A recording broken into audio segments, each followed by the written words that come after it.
Shot clock is off. Beacons will just hold. Wasn't easy. Only 24 first half points, but the offense found itself in the second half.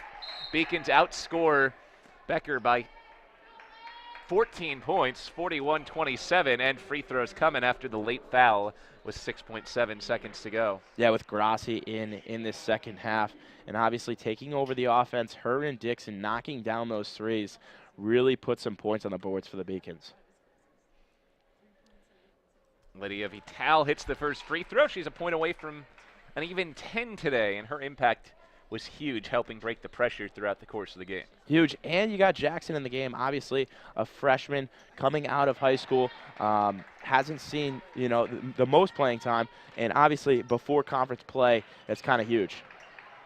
Kelsey Maynard at the buzzer, no. UMass Boston outscores Becker 43-27 in the second half, en route to a 67-55 win. Take a break. When we come back, we'll have Seth Arensky and head coach Christina Bao on the Beacons Broadcast Network. I'm Elizabeth Clavin, sophomore business management major from Edina, Minnesota. I love being a part of this volleyball team. Volleyball is what brought me to UMass Boston. I looked at our recruiting website one last time and saw UMass Boston on it, came out for a visit the next week, and it kind of hit all the boxes that I was looking for. In a good city, good academic school, good volleyball program, it had everything I wanted. Although it was far away from home, I knew this is where I wanted to be. Winning 6 back-to-back LEC titles is really a dynasty, I think, and Terry has really focused hard on recruiting and building this dynasty and continuing to build a program that can continue to win championships, and it's really lucky to be a part of something this great.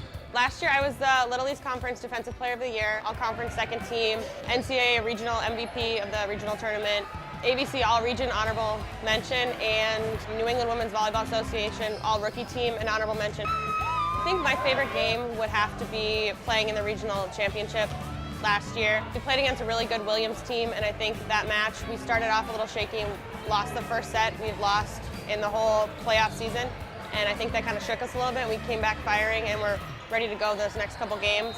Our coaches are bringing in a lot of really strong girls who want to make a commitment and make an impact in this program, and I think that is why we're continuing to do well and will continue to do well for the next few years. Being a student here has been really awesome as well. I've recently started taking more of my business classes and found that's a good choice and a good fit for me. And eventually I hope to open my own business and kind of be successful and do what I love at the end of the day.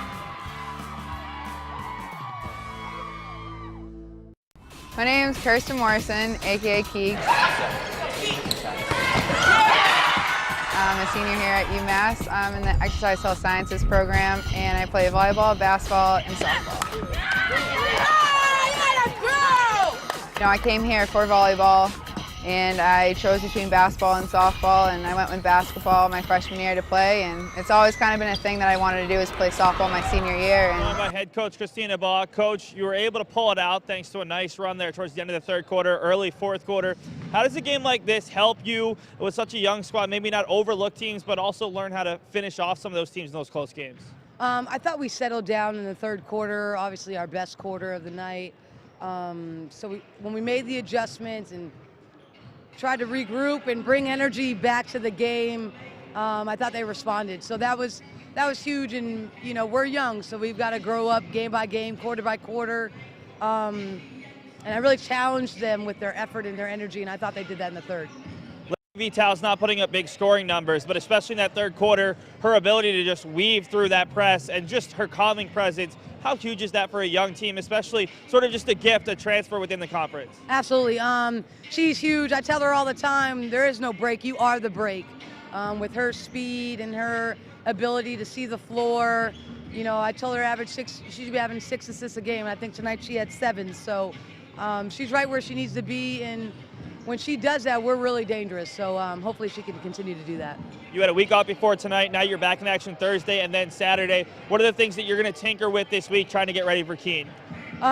We got to watch film. We've been off for too long, so getting back to the basics of film, and we're going to do a lot of layups tomorrow. Thanks so much for your time, Coach. Congrats on the win. We'll head back up top as the Beacons move to 4-1. All right, thank you very much, Seth. Coach Baugh's company is 4-1. Here's how they got there. Let's take a look at the highlights.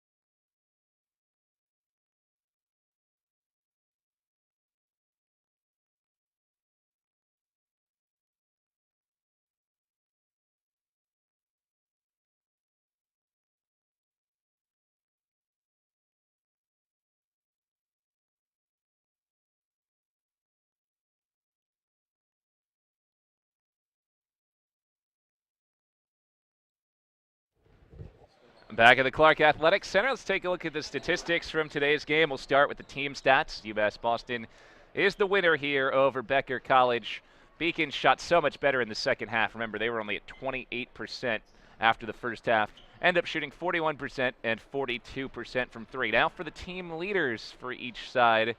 UMass Boston in that second half got scoring from a lot of different places, but it was Megan Dixon hitting some three-pointers.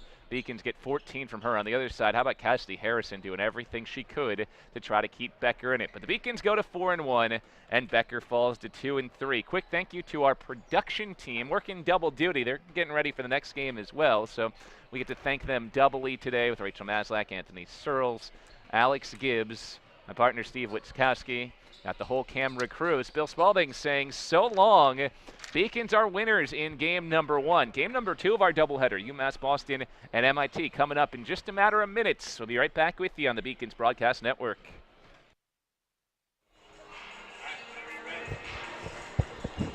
From the Clark Athletic Center on the campus of UMass Boston, Beacons Broadcast Network is on the air with a good non-conference matchup between the 3-1 Beacons and the 3-1 MIT Engineers. Good evening, everybody, alongside Jeff Ebbs, Bill Spalding. Glad to be with you, Jeff. We got a good matchup coming here.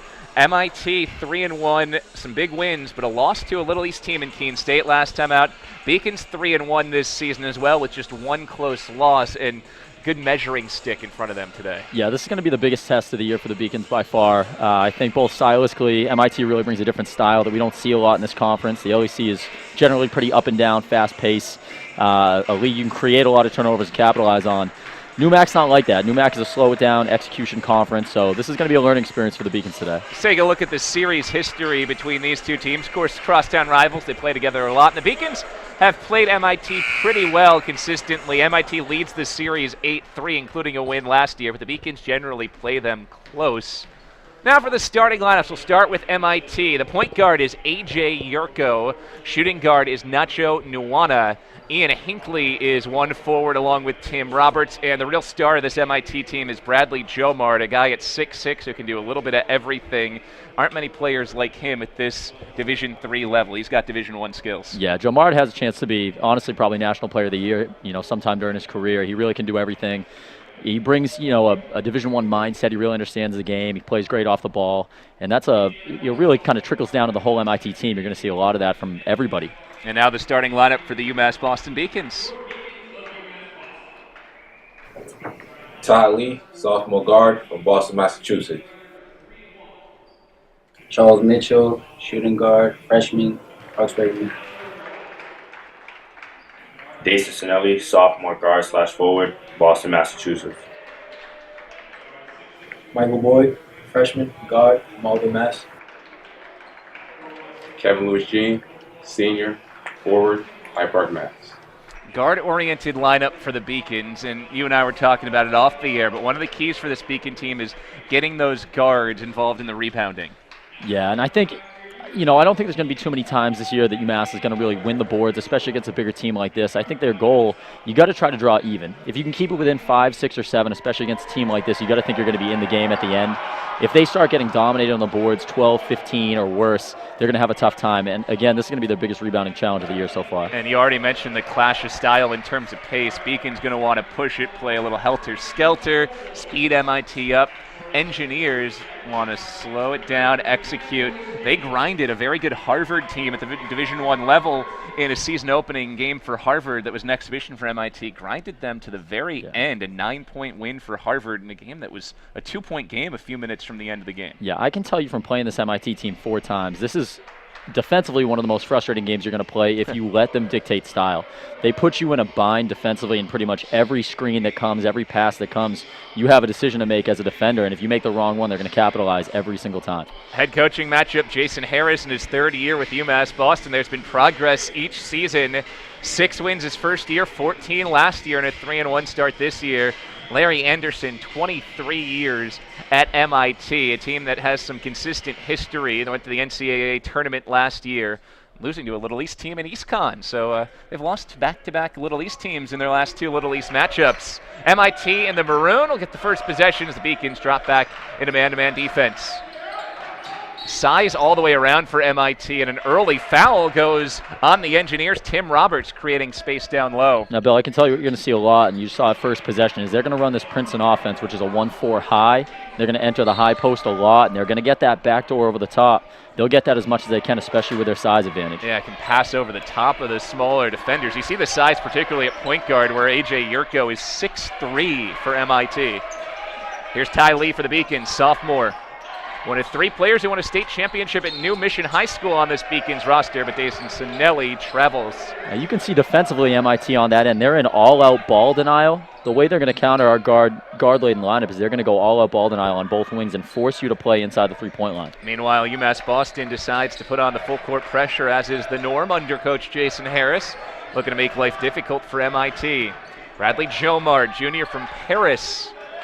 Talking about Paris, France, not Paris, Maine. One of the top players in Division III basketball leads this MIT offense. Off-ball foul, and this time it goes on UMass Boston. It's on Ty Lee, his first. Foul trouble always important for UMass Boston, particularly at the forward position with Kevin Lewis-John, because there's not much in terms of size behind him if he's in foul trouble. Yeah, but I will say that, that's a positive of playing this many guards, though, is it gives you a lot of defensive versatility. They really have the ability to switch everything. I think you'll see that at some point tonight, where you see it right there, where they switch at the top of the key. So they can play without fouling. That was Charles Mitchell switching on to A.J. Yurko, and then Cincinnati gets his hand on the pass. Possession with MIT, just 9 seconds left on the shot clock, and Ian Hinckley, 6'4" freshman shooting guard from North Carolina, gets it in for the Engineers. Just 5 to shoot. Hinckley fading away, left it short. Good rebound for Sinelli. Beacons looking to push it at every opportunity. Lee turns it over. Jomard the steal, 4-on-2. Nuwana left it short. Rebound out, Yurko free from 18. Nothing doing early. Lit on the basket over the first minute and 20 seconds. Not a bad job recovering in transition, but those are the possessions you just can't waste. You can't afford to waste possessions against MIT. Kevin Lewis-John traveled. That's the 3rd turnover already for a Beacon team that has barely turned the ball over, only averaging about 10 turnovers a game for a young squad. Yeah, which is really impressive, and that's, if they can do that, that's going to keep them in a lot of games, regardless of who they're playing. But you can see right now, MIT's defensive, just their defensive presentation is already speeding up UMass. Charles Mitchell guards A.J. Yurko. Now the ball out to Ian Hinckley. Hinckley creates a better look and hits. Got his man in the air and went past Sinelli for the clean jumper. First bucket of the game comes for the freshman mechanical engineering major.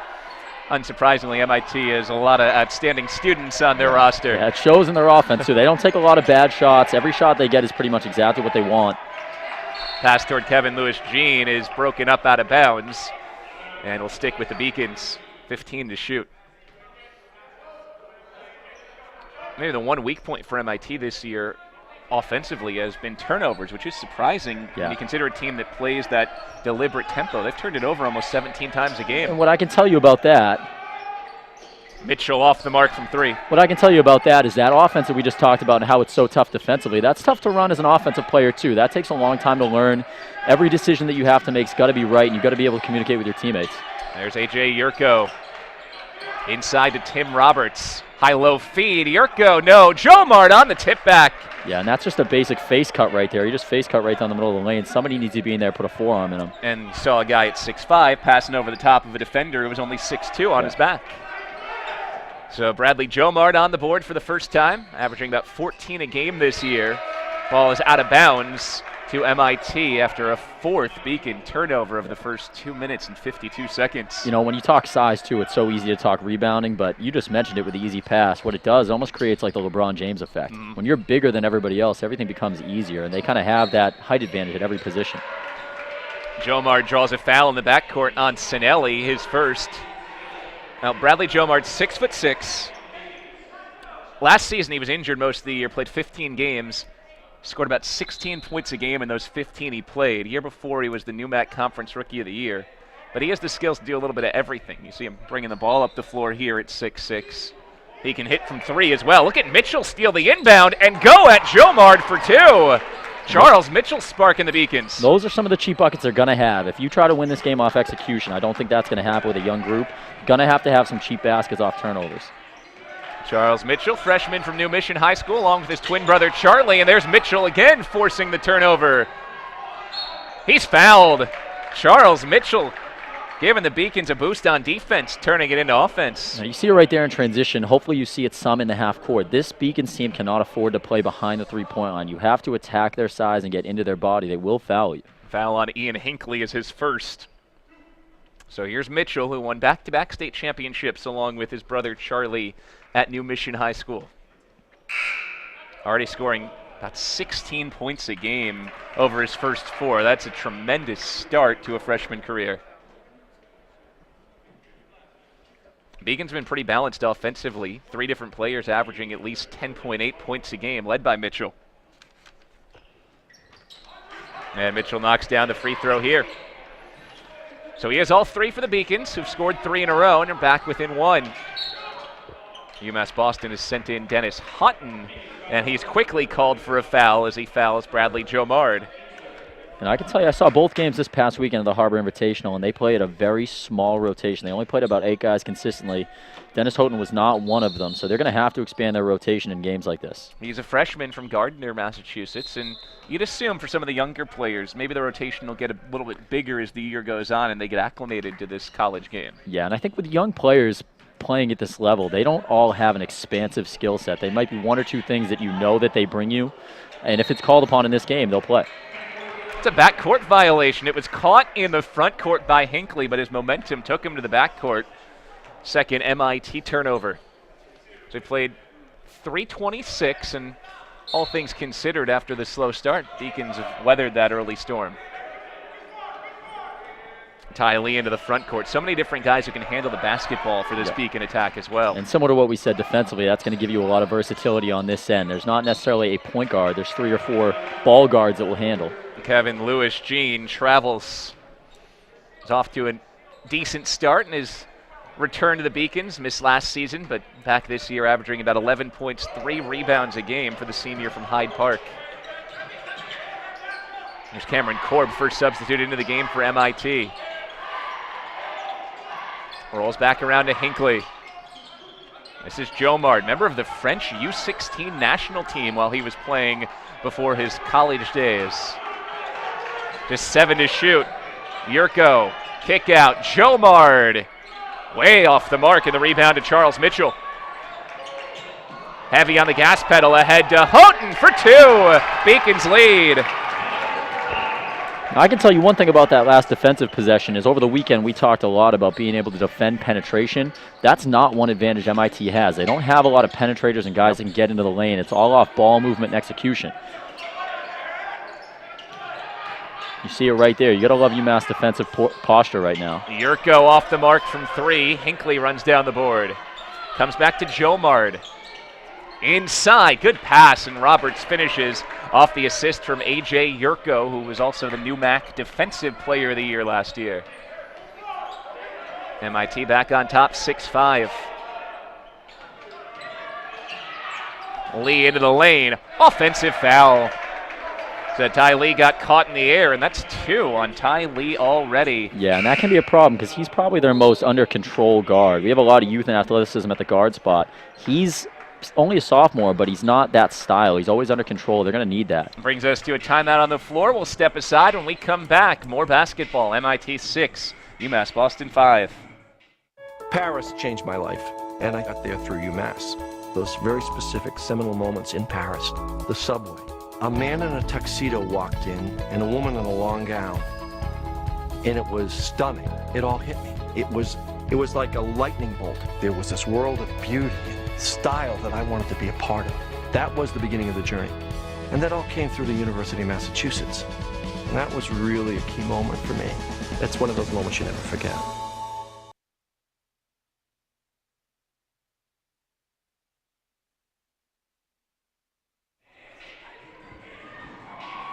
Back at the Clark Athletic Center, MIT leads UMass Boston 6-5, 4:58 in.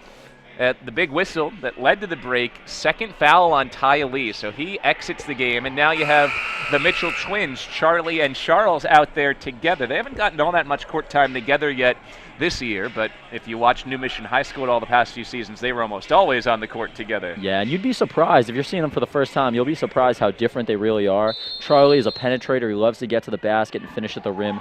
Charles is very much a perimeter shooter. And that's the only way you can tell them apart, because otherwise they're identical. Cameron Korb works it forward, junior from Los Gatos, California. Computer science and business analytics major at MIT. And you can tell early, Coach Harris has told these guys they cannot go by you. They're right in them, no airspace at all. Yurko open for three. A.J. Yurko from Bradley Jomard. That's good ball movement from the Engineers. So with Charles and Charlie both out there, Charlie currently running the point. Charles played off the ball. Comes around to freshman Michael Boyd. Charles Mitchell, let's go with three. No. Good rebound, Hinckley picking it up off the backboard. Hinckley trailing the play, pops and hits. 8-0 run for MIT, including back-to-back threes. Timeout Beacons. Yeah, that's 2 in a row now that are open just off good ball movement. That one in transition, the other one the half court. Those are the ones you cannot give up. MIT, a really good shooting team. They shoot about 38% from three.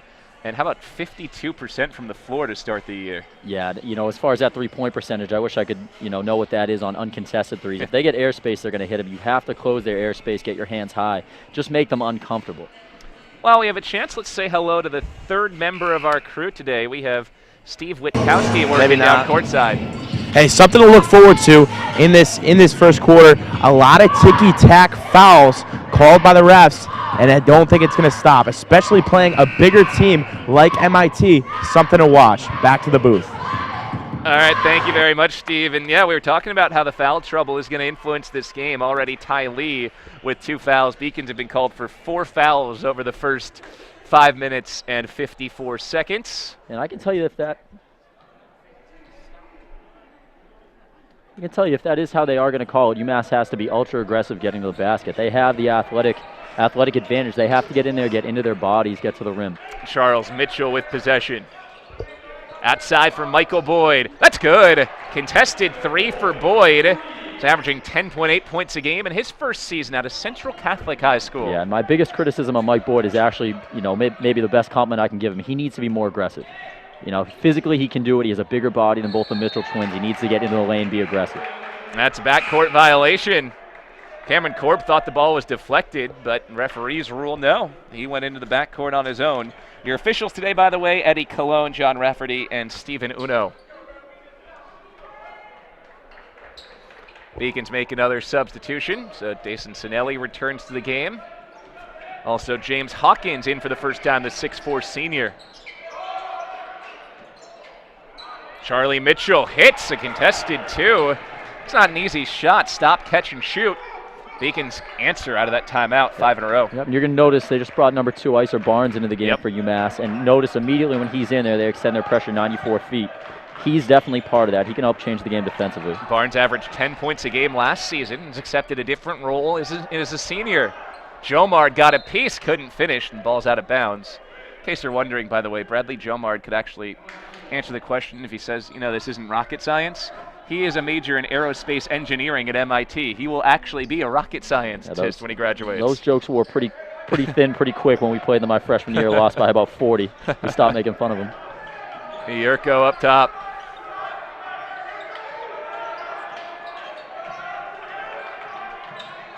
Into the corner, Korb. No. There's Barnes skying for the rebound. He always plays bigger than his 5'9" frame. Yeah, you see his defensive stature right there change that whole possession. He gets into the guard, he makes the pass tough, they shoot a deep 3 from the corner. Tough contested jumper from Hawkins over the top, didn't go. Ball's out off MIT. You can almost think of Barnes as like an Avery Bradley type player where not everything he does shows up on the stat sheet, but his defensive presence changes what all 5 guys do on the court. 12-10 MIT.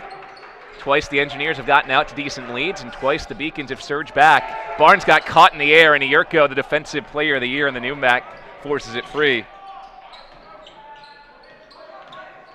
Yurko whirling, kick out, Hinckley for three. And you see what MIT does an unbelievable job with is what we call secondary transition. They don't get a ton of layups off being quicker than you, but they'll come up, they'll get you in odd numbers rush, and they'll get an easy three. They've made their last 3 threes, and they've all been clean looks like that. Yeah, they're going to kill you like that. They'll come up, they'll get ahead of you, and they'll make 3 or 4 passes, get an open three. One way to slow Ian Hinckley down is to get him into foul trouble. He just picked up his second foul and the third on MIT. Engineers haven't been going all that deep the past couple of games, including the loss to Keene State. Been a little banged up. A couple players out of uniform. Only 8 players, make it 9 players in uniform for MIT today. You got 5 players in street clothes. This is Charlie Mitchell again, penetrating, gets past his man, hangs and missed. Sinelli, no. Third try didn't go as Hawkins batted at it. Yeah, what you'd like to see, so you see Charlie Mitchell right there get that high ball screen. He comes off and he stutters. You'd like to see him turn the corner, get his head and shoulders by you, and just attack. That stops play, 11:45 to go. UMass Boston trailing MIT 15-10. You're watching on the Beacons Broadcast Network. The University of Massachusetts Boston. It's just minutes from downtown, and the Princeton Review calls it one of the best values in the country. A nationally recognized institution of academic excellence and research, UMass Boston offers more than 150 undergraduate and graduate programs, 16 Division III sports, and more than 100 student organizations. To learn more about the opportunities waiting for you at UMass Boston, visit in person or online. UMass Boston, a research university with a teaching soul.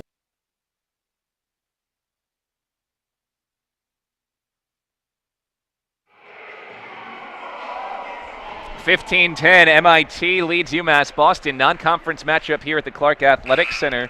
Busy week for these teams. Beacons will be into conference play starting on Saturday, so important to be feeling good heading into the conference opener up at Keene State. And you wonder just how good that Keene State team may be. They took down MIT for the Engineers' only loss this year. MIT next will play Salem State on Thursday and then LaSalle College on Saturday. So far this season for UMass Boston, the close loss last time out, 82-78 against Bridgewater State, but also wins this year over Norwich, Wheelock College, and Fisher College. Have to grind out some close ones, a 3-point win and a 4-point win mixed in there. MIT had that loss to Keene State, but otherwise, how about a 39-point win over Bridgewater State, a 30-point win over Eastern Nazarene, and maybe the most impressive of all, a 10-point win over 6th-ranked Tufts. Yeah, and that's exactly the kind of team MIT is. Not to overstate the obvious, but MIT has the ability to blow you out just through execution over the span of a half, 3/4 of a game, and it will start to get away from you a little bit. The longer you keep it close, the better of a chance you have. Yurko picks up the foul on Iser Barnes off another one of those off-ball cuts. Yeah. People hear Princeton offense, and all they think about is the backdoor cuts. But if you're only thinking backdoor, you're forgetting about the fact that the Princeton offense also has so many through-the-lane cuts like we've already seen today. Yeah, and to be honest with you, if you're in proper defensive position, you should be on the ball side anyway. It should be a little easier to shuck those cutters coming through the lane. If you're lazy getting to the basket line, they're going to make those face cuts for layups. Kevin Lewis-Jean and Bernard Taylor enter the game for UMass Boston, and Charles Mitchell comes back in as well, placing Iser Barnes, Michael Boyd, and James Hawkins. And Bill, you just said it a minute ago, MIT will take advantage of every mistake you make, even if it's just a little bit of laziness. If you don't sprint from the corner to the basket line every time the ball swings, they're going to take advantage of that. Yurko's scored 5. Well, that's how they stuck around with a Harvard team that many have picked to win the Ivy League in the first game of the year for both sides. MIT only lost to Division I Harvard, a 5-time NCAA tournament team over the last 8 years, by 9. Good defense this possession from MIT. Charles Mitchell to the outside for his twin brother Charlie. Floater with 3 off the heel, and there's Jomard cleaning up the rebound. And what I do like about UMass offense right now is they're getting 2 and 3 ball reversals. Great steal there. Look at Charlie Mitchell for 2. No, they're getting 2 and 3 ball reversals every time up the court, which is exactly what you want. What I don't love about it is a lot of those ball reversals are coming with 2 and 3 dribbles. Mitchell right back on the ball, and he bangs it out of bounds. Relentless effort from Charlie Mitchell, who is graded by his brother Charles, who's made a couple steals like that already today as well. Boy, Beacons, even when it's just a one-man pressure, can be relentless there in the defensive end. Yeah, they all have the ability. We talked about interchangeable guards. They all have the ability to defend one-on-one and keep you in front, keep their hips square. MIT will bring some guys back to help out Cameron Korb. Yurko and Jomard both into the backcourt. Yurko's bumped and fouled. You got to walk that line between aggressive defense and fouling. First foul on Mitchell, but already the 6th on the Beacon. So every foul the rest of the way is going to send MIT to the free throw line. Yeah, I do like the extra pressure and, even taking chances here and there too, because what you'll see with MIT's guards, they're great in the half court as far as execution and handling with what they know. Full court ball pressure is not their strong suit. Korb in the corner, around to Hinckley. Now Jomard penetrates past Sinelli, but runs into trouble. Just 8 to shoot. Hinckley wants 3. Rattles out, skying in. Taylor takes the rebound. Freshman from Boston, played his high school basketball at Malden High School. So far, playing about 15 minutes a game over his first 4 collegiate games, scoring 3 points, but also giving the Beacon some rebounding. 3 rebounds a game in those 14 minutes. Charles Mitchell, stop and pop, step back, tough-looking shot, didn't go. Hinckley has the MIT board. I think as UMass starts to settle down as this game wears on, they're going to start to hit those shots. Making MIT work for it in the offensive end. Comes out to Hinckley. Penetrates. Yurko. Good entry pass for Roberts. That's another example right there. Sinelli's actually not in bad defensive position, but he has to get on the other side of him. If you get on the other side of him, you're going to totally take that pass away and force a skip. 4 points for Tim Roberts, who's off of Martha's Vineyard out of Oak Bluffs, Massachusetts. Great high school basketball player at Martha's Vineyard High School. Now Roberts the steal, and turnovers today, maybe the one thing you couldn't afford for the Beacons, who haven't turned it over much all year. 6 turnovers already today. Yeah, and they're getting a couple things that they haven't seen from the first 4 opponents. 2 things, they're getting fronts in the post, which they haven't seen yet this season, and they're getting all-out ball denial in the wings. Jomar down low for Roberts, and he walked. These are things that Coach Harris can preach every day in practice, but until you see it and play against it, it takes some time to figure it out. Charlie Mitchell hops out for a quick break. Ty Lee back in with 2 fouls, so now he'll have to be very cautious the remainder of this first half.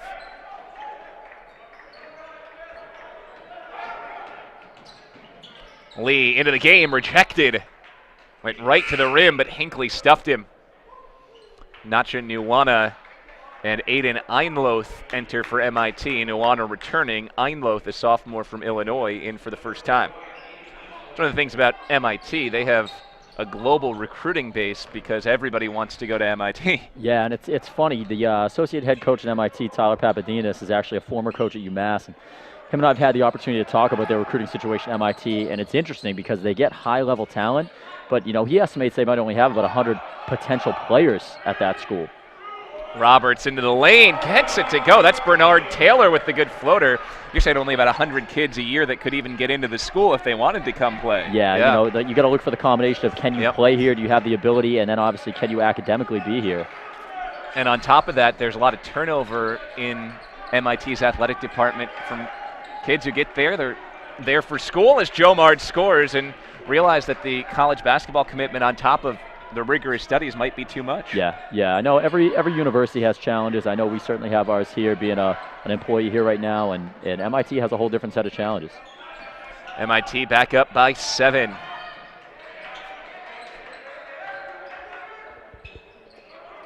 Sinelli drives the baseline. Good move. Didn't finish. Tried to tip the rebound out, and Nacho Nuwana claims it. Jomard pushing all the way to the rack. It's an offensive foul on Bradley Jomard. All things considered, Beacons have done a nice job on Jomard so far today. Yeah, one thing we've talked a lot about UMass over the past couple weeks is if you can play hard and defend and limit your turnovers, you'll stay in these games. Brings us to a timeout on the floor, 7:32 to go. Beacons hanging around, but MIT leads by 7, 21-14. Celebrate the soggy shoes and the slow starts. Celebrate the lessons learned along the way.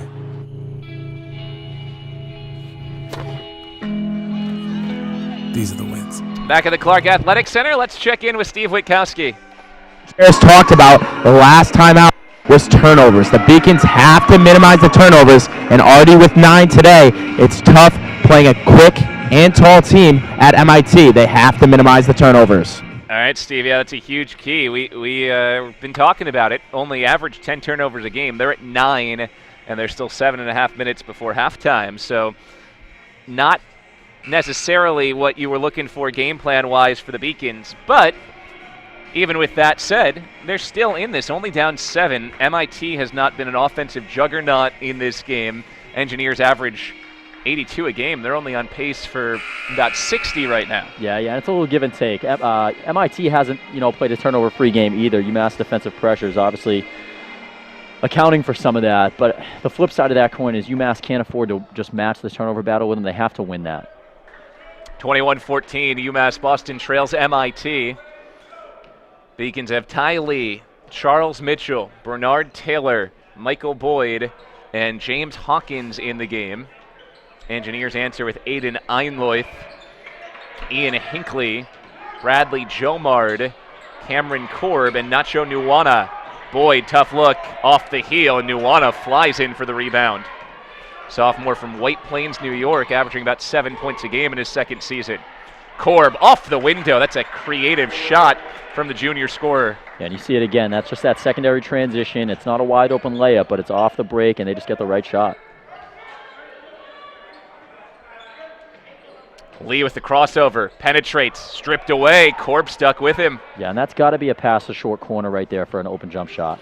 10 turnovers now for the Beacons. One thing you see with young teams against great defensive teams is you get used to attacking and getting to the basket. This MIT team's not going to let you do that. You have to attack to make plays sometimes and not to score. And there's no way to guard that one. Ian Hinckley from about 26 feet out knocks down his third 3 today.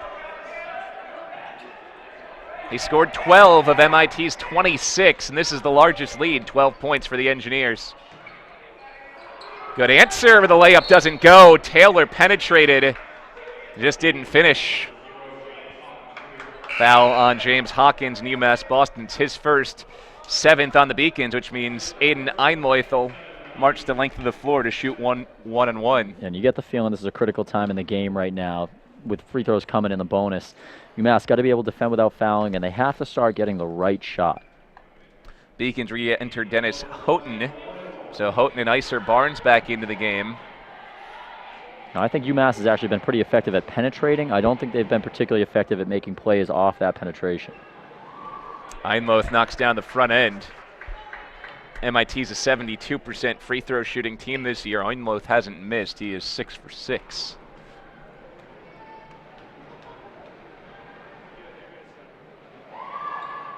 It's a 9-0 run for MIT, leading by 15.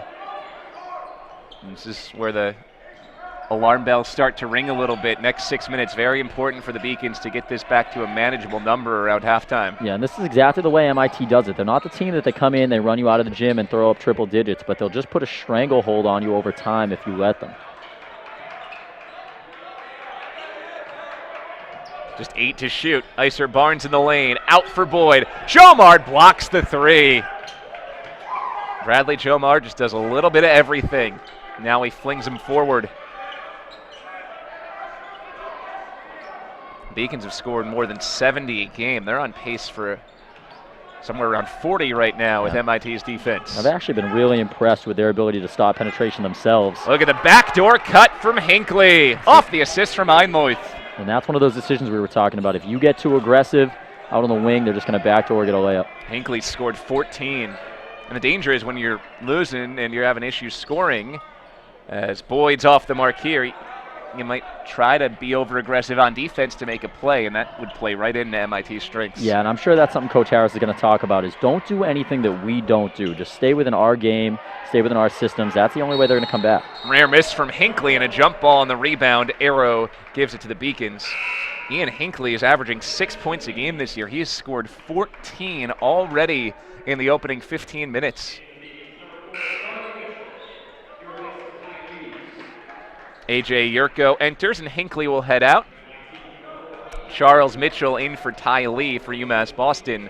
Lee with those 2 fouls goes back to the bench. And I thought I had it before.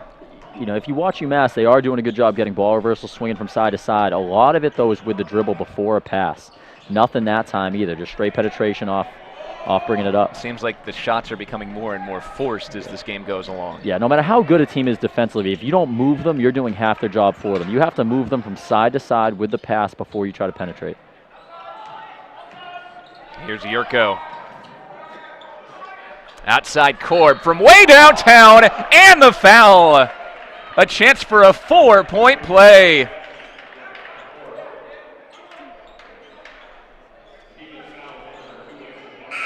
Icer Barnes picks up his second foul. That's 14 unanswered for MIT with the free throw coming. Yeah, and I think you see that's just another result of shot making right there. They've hit a couple threes. They're obviously shooting a good percentage in the first half, so you start flying out at them. That's the result. Jake Smith enters for the Beacons as Cameron Korb, who was a two-time state runner-up in California with Archbishop Malloy High School, has a shot to shoot MIT ahead by 20. You know, and Bill, just kind of a broad thought too is obviously this Beacons team is a young team, and they have a lot to learn. So much skill and so much offensive talent. Yep. Playing at this level is so many other things. Can you close out, stay on your feet? Do you get your hands high? Do you rotate hard? Those are the things that take years to learn for some players. Michael Boyd's fouled. How about this lineup for UMass Boston? 5 freshmen. Yeah. They talking about youth. Can't get any younger than that. Yeah, and I'm sure that's deliberate by Coach Harris. He sees the way this game is going. He's going to get these guys in here, get them to learn. Yeah, at this point in the year, all minutes are valuable no matter the score when you're trying to bring new players up to speed at the college game. Yeah, and kind of a player to watch here is 35 Jake Smith. Just watching him in the preseason, he has a ton of ability. Hasn't gotten a ton of time on the court yet, but he actually gives you almost that kind of MIT body at 6'5", and a big guy that can shoot it. Has the ability to turn into a good stretch forward at this level. Freshman from Norwell, Massachusetts, about 40 minutes or so south of us here in Boston. Boyd ends the run. Big 3 for Michael Boyd. He's hit 2 of them today. Beacons stop the drought at 15-0. Yeah, and that's one of the first times you've seen good penetration to make a play. See a little run and jump right here in the full court. And that's a backcourt violation, so the Beacon pressure forces the turnover. It has made MIT uncomfortable today. That stops play with 3:50 to go in the first half, and MIT looking very good. 34-17, the Engineers lead the Beacons.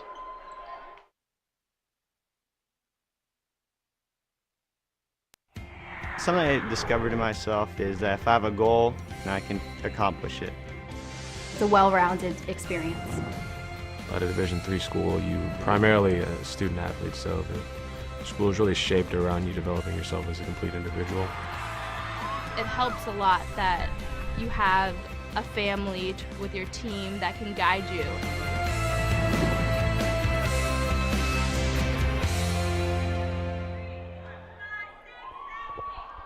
34-17, MIT leads UMass Boston.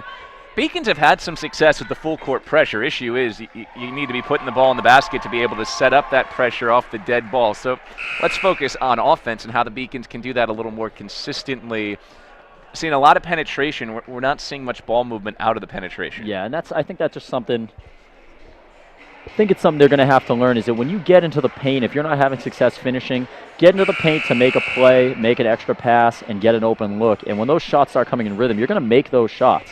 Basketball is such a rhythm game that when you get rhythm shots, a lot of times they just start falling. When the things that you do are out of rhythm and out of trying to kind of create offense, you have a hard time. 3:50 to go before halftime. If you're Jason Harris over there on the bench, what are you hoping for in the final 3:50 of the first half? What's a number that if you get it to, you feel like you got a shot going into the locker room? Yeah, I think as explosive as this young Beacons team is, I think if they get it to 12, I think you feel pretty good about that right now because you're showing some life. Defensively, I'd watch for this run and jump. If they can get a basket here, they'll set up a full court, what we call a run and jump. We can talk a little more about in a second. Charlie Mitchell draws contact, but it's an offensive foul. He drew the contact because he created it. Charging into Bradley Jomard, second foul on Charlie Mitchell. Now you're going to see UMass basically man up in the full court. Okay, MIT will get it to a guard. They'll square up and try to force you to the sideline. Somehow got it into Jomard. Wow, precision pass from Korb. Allows MIT to break the pressure. This is Nacho Nuwana. We've got a foul off the ball. Going against Dennis Houghton, his second. It's the 9th on UMass Boston, so Bradley Jomard goes to the free throw line for the 1-and-1. Yeah, if you're a young player playing against this MIT team, you hope that one thing you take away is that everything they do is hard. Yep. They pass hard, they cut hard, they try to seal you off hard. I think a lot of young players sometimes have a tendency to just be a little lazy when they're away from the ball. I beg your pardon, that was the 10th foul on UMass Boston, so double bonus for Jomard.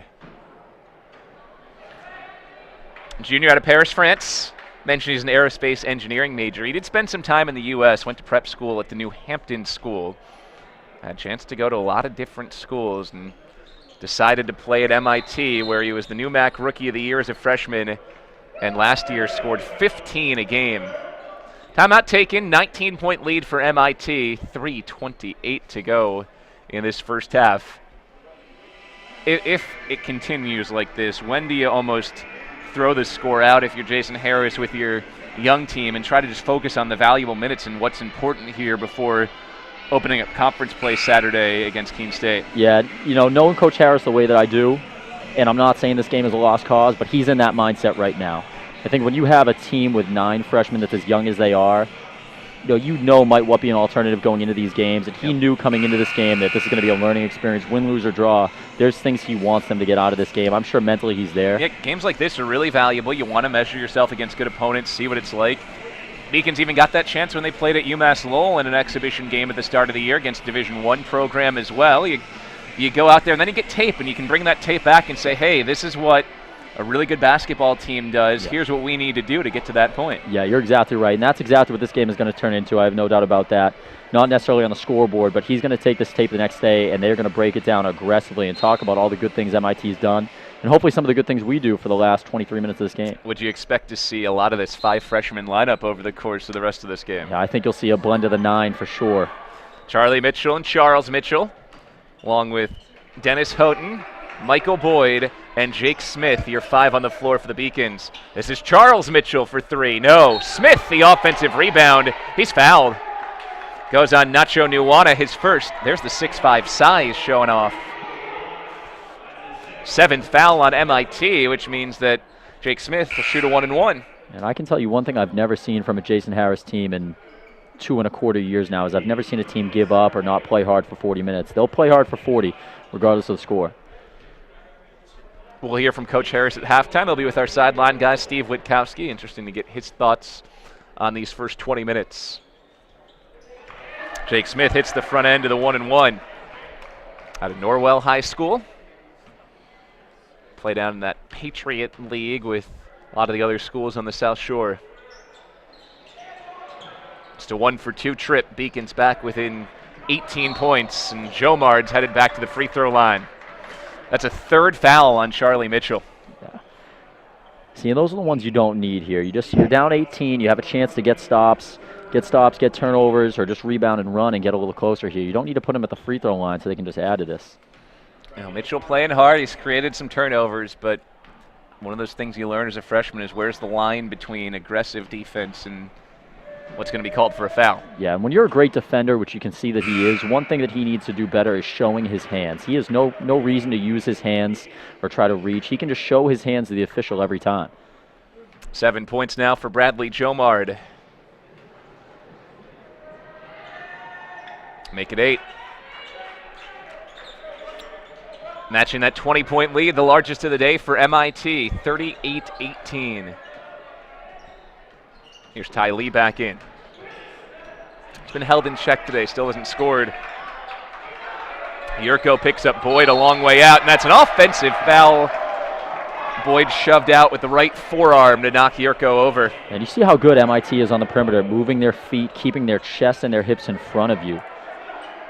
Yurko is the Defensive Player of the Year in the New MAC Conference last year, and he showed you textbook defensive form there. MIT was 21-7 last season, an NCAA tournament team. And the favorite to be back in that spot again this time around. Looking for the back door, it's kicked. Jake Smith. It's a heady play by Smith in that situation. You'll take the kick ball to prevent the layup. Yeah, and there's no reason to be overplaying on the perimeter. This isn't a team that's going to catch and rip through and go by you. They either want to catch and shoot or catch and move. I don't understand the overplaying on the perimeter.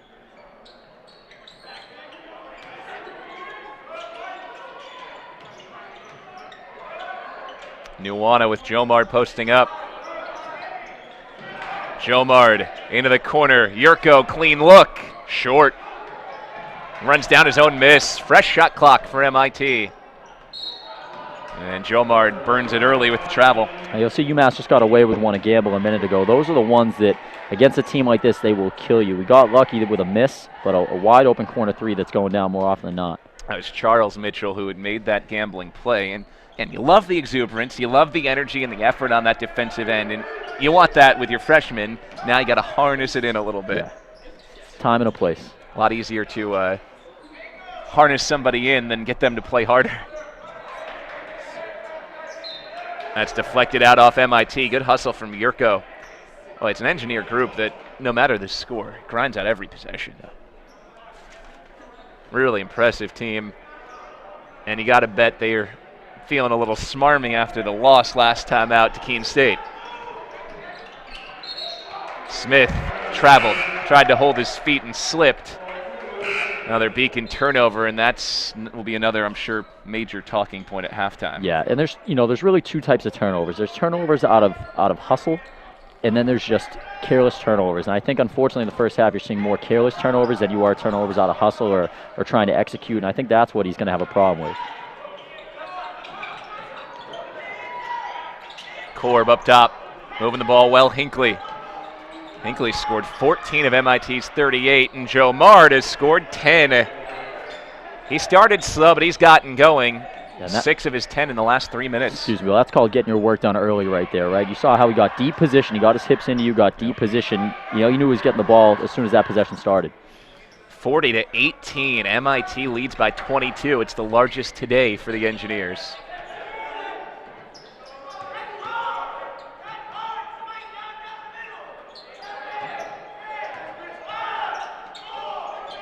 Just 3 to shoot.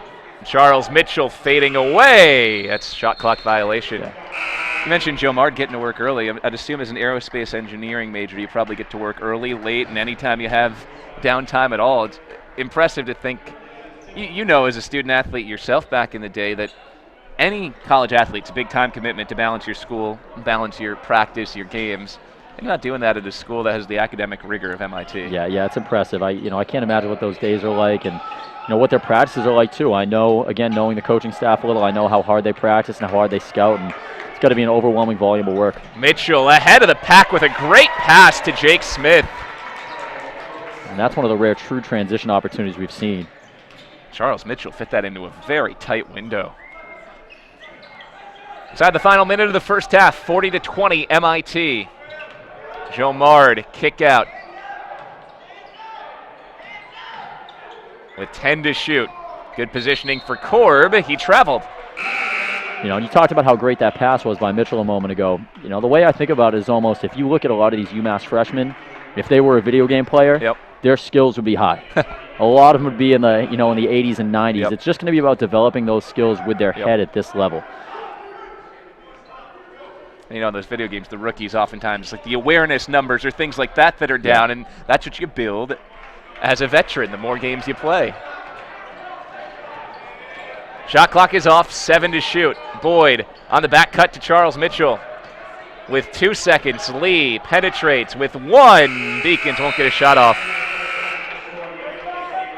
MIT leads 40-20 at the half. We'll take a break. When we come back, we'll have Steve Witkowski with Jason Harris here on the Beacons Broadcast Network. I'm the first undergraduate alumnus to lead this university. I'm very proud of that. I was literally able to transform my life because of the University of Massachusetts, and I want that for every single student that walks through the door. I did receive a non-athletic scholarship upon entering school. I got the presidential scholarship, which was huge for me. I think there's more opportunities for academic scholarships in Division III. I did receive academic scholarships. Just being involved on campus, being a leader, all those things combined kind of get me recognized. It's a great experience for me.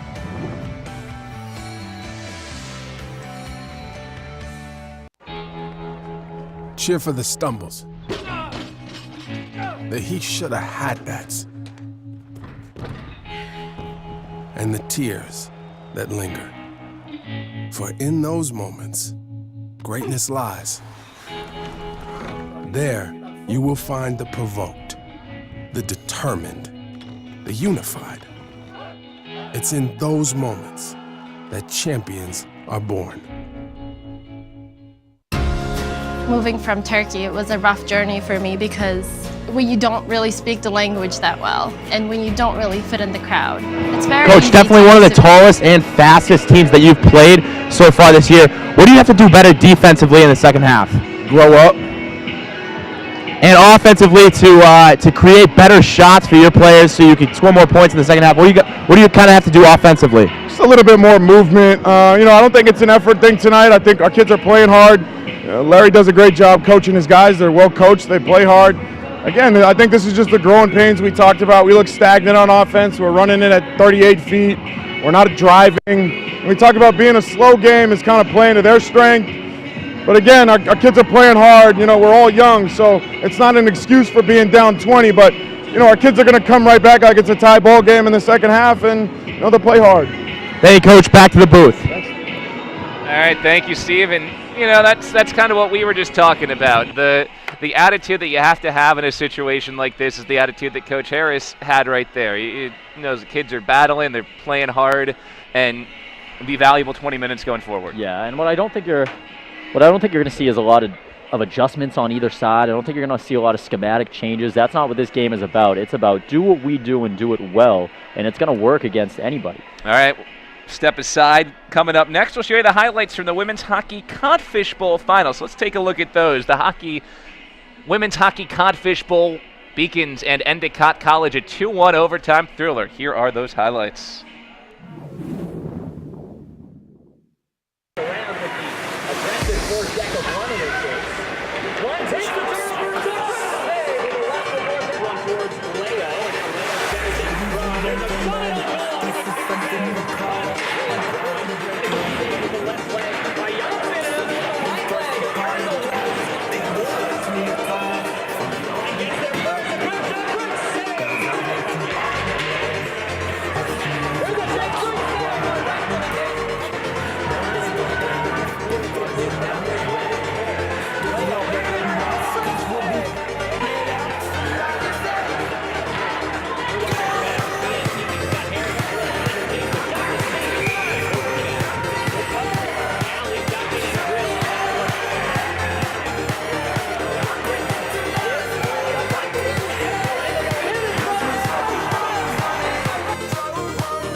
halftime.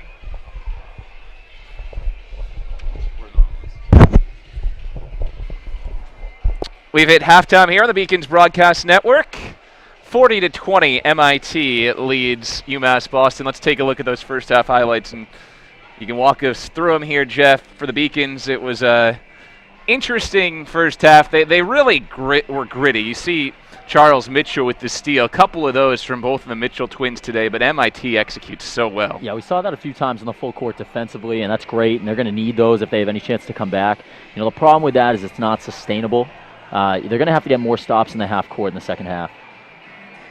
How about that tough shot there from Bernard Taylor for his only bucket of the day? But when the Beacons would score, MIT would have a big answer. This is a deep three from Ian Hinckley, who scored 14 first half points. Yeah, and you know some of these guys have the green light. That's a deep three. That's not a shot you're going to see a lot of guys take. But if you're not going to close it out or close down their airspace, they'll take them and make them. And we saw the backdoor cut, which is one of the keys of this offense, and another deep three plus the foul. Cameron Korb, a 4-point play. And you see everything on the UMass side contested. Everything tough, even their makes, everything is contested. As Michael Boyd with that three-pointer. Boyd scored 6 in the first half for the Beacons. Take a break. When we come back, we'll give you the first half stats and the first half leaders. Then we'll have second half basketball coming up here on the Beacons Broadcast Network.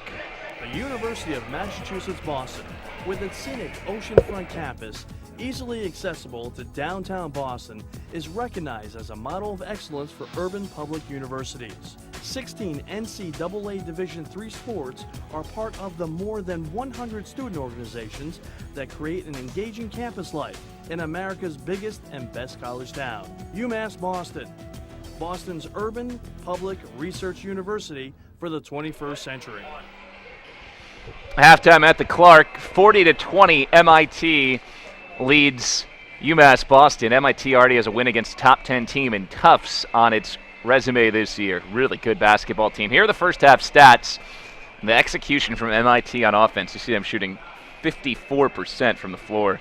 Yeah, and the two things you see right there, you see the shooting percentage obviously is a huge discrepancy. 55%, you have no chance to win like that. And then the turnovers too. The 12 is a great number actually for UMass to force 12 against an executing team like MIT. But you can't counter that with 14 on your side. That's got to look more like 12-5 or 12-4 for you to have a chance in this game. If they draw even in the turnovers, this margin is going to stay the same or worse.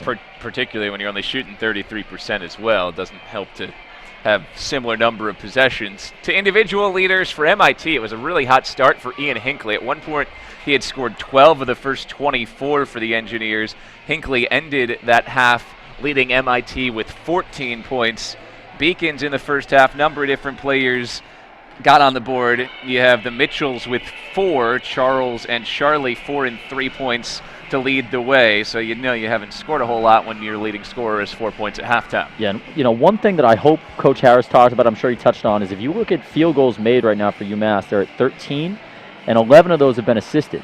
Now, those are low numbers, but if you look at percentage, what that's got to tell you is that when we get good ball movement, we get good shots, we're going to hit those shots and have productive possessions. When we don't, they end in turnovers and tough shots and block shots.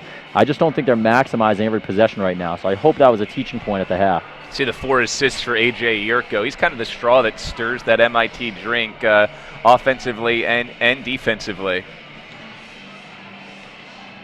So Yurko and MIT leading 40-20 as we've played the first 20 minutes. MIT still in the locker room, but Jason Harris got his guys back out here quickly. What do you think his message was at halftime? Play hard.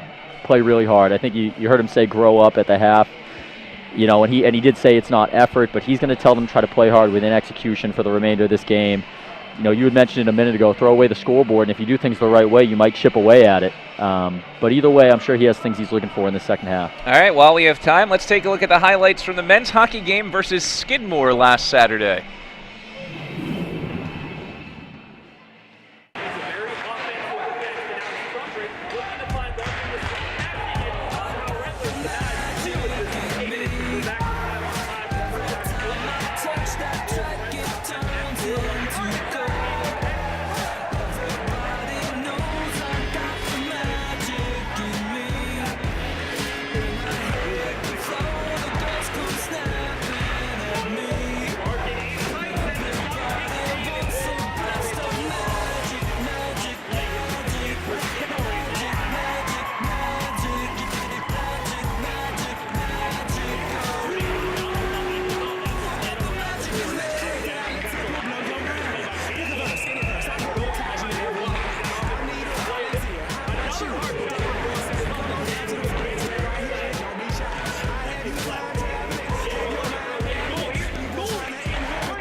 About a minute to go before we start the second half here on the Beacons Broadcast Network. MIT leads UMass Boston 40-20. Looking ahead for UMass Boston, these 20 minutes are valuable, things that you can learn a lot about with a young group down by 20 points, but it gets really important really quickly. Keene State, next game, Saturday, up in New Hampshire, and this is a Keene team that beat this MIT team, and who knows what happened in that game. You and I weren't there to see it, but if you can play with this MIT team and earn a victory, that's a good group. Yeah, and one thing I'll tell you, one thing I can tell you about playing basketball at this level is every game, really two things. Every game kind of has its own entity from beginning to end, and basketball is so cyclical. If UMass had gotten off to a better start offensively, they'd probably be a lot closer in this game, and it will just slowly get away from you. They might play a team like Keene that's a little bit more their style, a little more willing to get up and down, and that game might be close the whole way, or role reversal. Every game is different, so we'll see what the conference looks like as we move forward. 2 games afterwards, Pine Manor non-conference, and then a Tufts team that last week was ranked number 6 nationally, so another very good team. Jason Harris intentionally building a difficult non-conference schedule to test this young team by fire. Yeah, and he's, it's good to play some of the games that they have played early on to get your feet wet, but these are the games that you're going to see more often than not is teams like MIT and Tufts. MIT in the maroon with the 20-point lead. Both MIT and UMass Boston are 3-1 on the season. Ball comes into Bradley Jomard, who scored 10 points in the first half. MIT was led by Ian Hinckley's 15. Here's Hinckley. Hit 4 threes in the first half. Yurko knocks down a three-pointer. MIT shot the ball well all day. That's the 6th made 3 for the Engineers. One thing that's pretty obvious to me watching both teams here is MIT has what I like to call shot makers. That was one of the rare shots from outside that was contested, and they still made it. You don't see UMass making a lot of those shots right now. Kevin Lewis-Jean rejected there. He only played 8 minutes in the first half, did not record a stat. No points, no shots, no fouls, no rebounds. Ball coming into him again here. He's averaging 11 a game coming in. Ty Lee, tough shot. Blew past Yurko, one of the top defenders in New England, and got to the rim. I think when you start looking at this UMass roster, I think you see all the talent, and you see the guys that can make plays potentially. You don't see a ton of shot makers, maybe outside of Charles Mitchell. I think they're going to have to figure that out as they move forward. Who can you count on to make shots consistently? On the cut inside, it's open for Roberts. 6 points today for Tim Roberts. You got to assume, even up 20, MIT's coaching staff, led by Larry Anderson, probably harping on those turnovers at halftime. Yeah, with the teams they play and the teams they have coming up as well, it could be a different result right now. UMass had the opportunity to take advantage. They didn't, so the score is what it is, but it could be a lot closer. Reach-in foul on Nacha Nuwana for MIT. They'll play Salem State, LaSalle College, and Emmanuel College in their next 3. Unlike the Little East, the NEWMAC Conference does not start until after the new year. NEWMAC play starts with a game at WPI on January 3rd for the Engineers. Then it's all NEWMAC games the rest of the way to close out the season.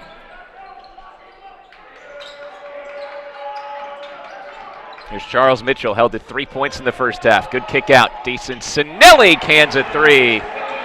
Another guy didn't get a ton of playing time in the first half.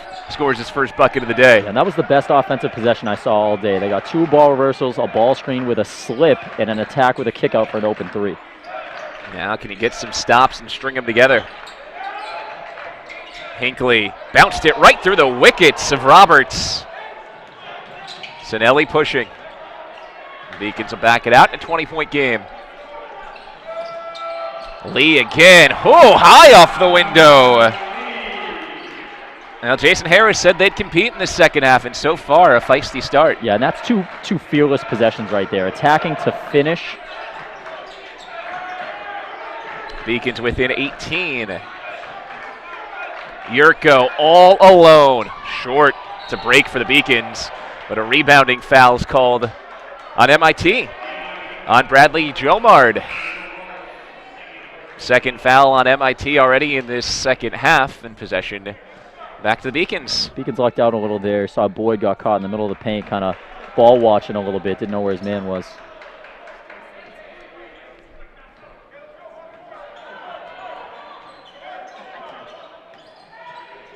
There's Charles Mitchell to the front court, averaging 16 a game to start his career. And Boyd cross it over.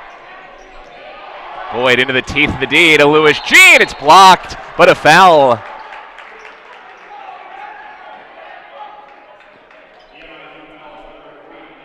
Nacho Nuwana picks up his third foul.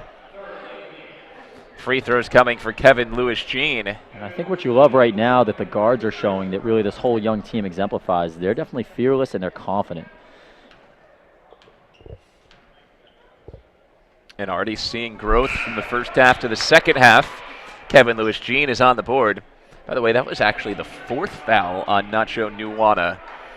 Sophomore shooting guard will be forced to sit on the bench for a while here for MIT. Lewis Jean hits them both. Well, when you're down big, oftentimes you try to break the game down into segments. And out of the locker room, UMass Boston's +4 over the first 2.5 minutes of this half. Wide open, though. Einloth passes up a three. Jomard, extra pass. Another extra pass. Yurko to Einloth. And one. It's all about passing up a good shot, eventually getting a great shot. Yeah, that's if you're a coach, that's a textbook possession right there. Everybody touched it, had 2 ball reversals, made 2 extra passes, passed up a mid-range jump shot for an open layup. So Aiden Einloth to the line where he has not missed a free throw yet this season. You know, and you see it all the time. When you have a great possession like that, you almost get rewarded. I don't know if it's basketball karma or whatever it may be, but you almost get rewarded for having a great possession. Einloth missed that one, and then Jomard's tagged for another rebounding foul. That's his third, and already the fourth on MIT in the opening 2:56 of this second half. If you like free throws, we may have a treat for you here over the course of the rest of this game. UMass needs to stay aggressive. I'm sure that's something Coach Harris knows he'll relay to his players. They have to stay aggressive and force MIT to foul. Yeah, the way the Beacons can pick the pace up, there's still meat on this bone. Lewis Jean scores again. UMass Boston within 16. You remember the very beginning of this game, we talked about, you see a little full court pressure here. And a foul on the Beacons. They nearly forced the turnover. Foul goes on Charles Mitchell. UMass is kind of showing some MIT. We talked at the beginning about MIT being overly aggressive in passing lanes and fronting the post. Right now, UMass is taking advantage of that aggression, getting open layups. That's the first foul on Charles Mitchell, only his second on the Beacons. It's Michael Boyd pushing the pressure now. Jomard splits it. Outside for Korb. Yes! That's big for MIT to stem the tide, put the Engineers back up 19. And I'll be surprised if you see MIT get rattled here or rush or get outside of themselves. They'll keep playing their game, keep grinding away. Sinelli answers back off the drive and dish from Lee. Much better offensive possession so far. Yeah, already 13 points in the first 4 minutes of the second half. Scored just 20 in the first half. So you're going to see some positives on tape here and signs of growth. But MIT keeps on hitting. Aiden Einloth for three, and it's back to a 20-point lead. And that's not a great matchup for Lewis Jean right there. How about Charles Mitchell with the response? It's not a great matchup for Lewis Jean at the top of the key, but that's a no-excuse three right there. He's got to get his hand up and at least close his airspace a little bit. Charles Mitchell over the top. He scored 6. Beacons back within 17. Einloth missed the same look. It was open again. Charlie Mitchell, Icer Barnes ready to check in as Charles Mitchell has it rattle out. Would have pulled the Beacons within 14. That would have been huge. Much more spunk from UMass Boston, though, over the first 4:35 of this second half. Yeah, you just see the confidence. And if you see these kids every day the way I do, too, they exude this all the time. Korb left it short. Beacons scored 20 points the entirety of the first half. They're almost there in the first 5 minutes of this second half.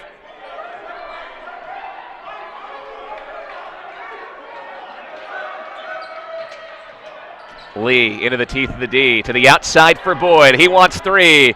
No. Weak side board to Jerko. It's another great possession, though. Attacking to make a play, get a foot in the paint, make a play for somebody else. Einloth out for Yurko.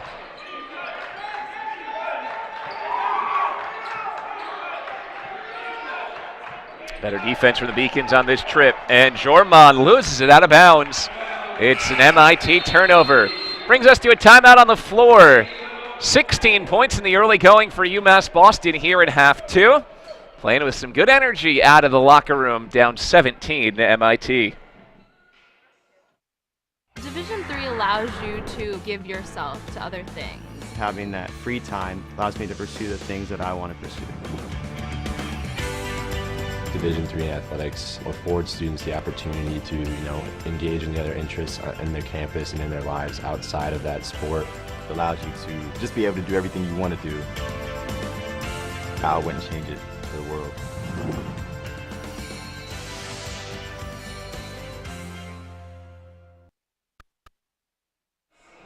Back here at the Clark Athletic Center, let's check in with Steve Witkowski. Talking in the huddle, they say, this is us, this is us. The intensity that they bring out in the second half is what is going to get them back in this game. This is us. This is the Beacons that we need to get back in the game. Back to the booth. All right, thank you, Steve. This is us, the highest rated show on TV right now, and the rallying cry in the Beacons huddle as well. 16 points to start this second half after scoring just 20 in the first half. You were talking between the break there that you like what UMass Boston's doing offensively, putting some pressure on MIT to make decisions. Yeah, well, the biggest change you've seen so far in the first 5 minutes is with Kevin Lewis-Jean at the big setting the high ball screen. I think you're going to see it from Dennis Houghton right now checking into the game. When they set that ball screen, they're not staying and allowing MIT to hedge it hard now. What they're going to do is they're going to slip it and force you to either stay and play 4-on-3 or the back end, or you're going to give them space to curl around and attack the basket. You mentioned Houghton into the game. Charlie Mitchell has entered, as has Iser Barnes. You saw it right there, wing screen to a slip. Charles Mitchell, 15 to shoot. In some trouble. Yurko's a guy who just does not give ground, and he takes it away from Mitchell. Just 6 to shoot as Mitchell's back on the ball, and the arrow keeps it with the Beacons. Only 5 seconds left on the shot clock. Yeah, you love the intensity, though. It would have been so easy to give up on that play. Charlie Mitchell really stuck with it. Earned a possession. Just 5 to shoot, so the Beacons going to need to draw something up quick here. UMass Boston within 17, trailed by 20 at halftime. And I can tell you just from hanging around these kids in the first semester, there's not a single freshman here, or really anybody for that matter, that doesn't think they're as good as this MIT team. Barnes into the lane, drops it in. Beacons are back within 15. Well, you've seen the response you want. This is maybe the first real gut check in terms of mental toughness. The Beacons had not packed it in at halftime. Yeah, and this is an invaluable experience here. Win, lose, or draw, comeback or not, this is just an invaluable game for UMass at this early stage for a lot of their careers. Iser Barnes picks up his second foul, reaching in. Already the third on the Beacons in this half.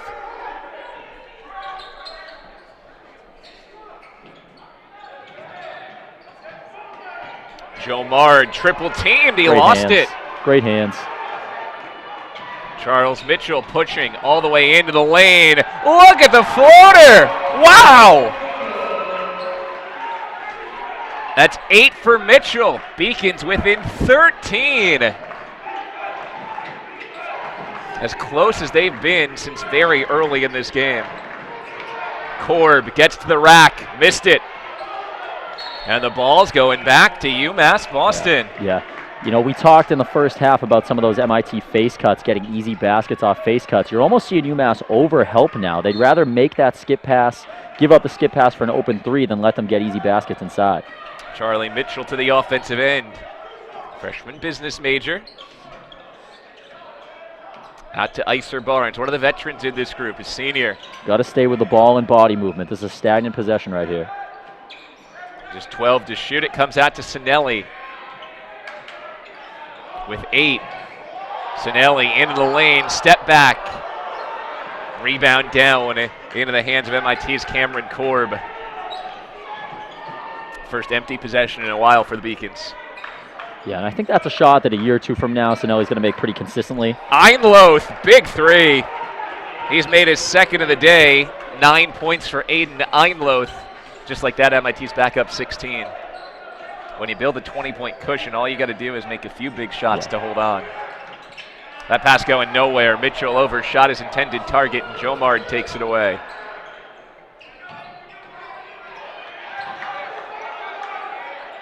Joe Mard posts up, triple team. Out it goes to Korb. You bet.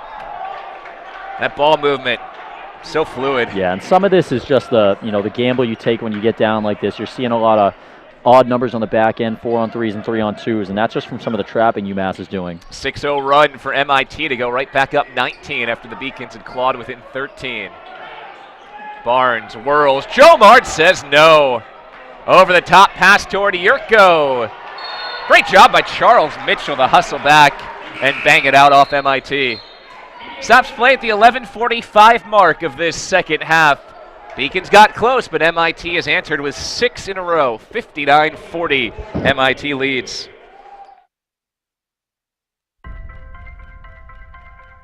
I'm a Division III student athlete, and I know how powerful words can be. The term gay doesn't mean stupid, lame, or less than. So I pledge to speak up if I hear the term gay used in a derogatory way or any other homophobic terms. If you can play in Division III. I'm a Division III student athlete, and my teammates unconditionally accepted me as part of their family.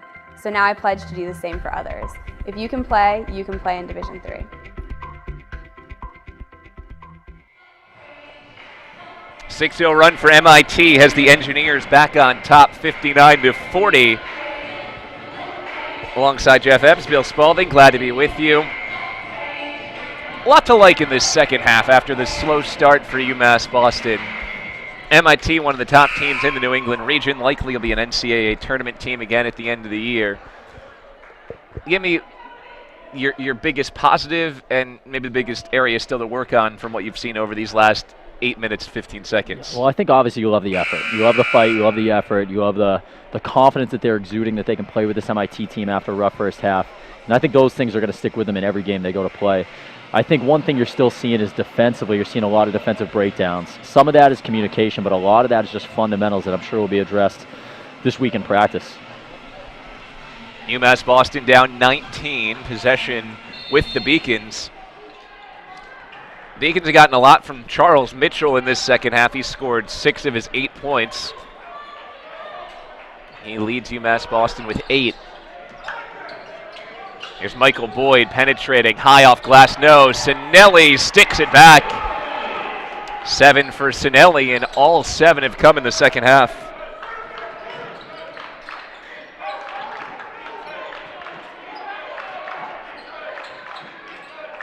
Jomard posting back out to Einloth, moving it around. Hinckley, he's got it.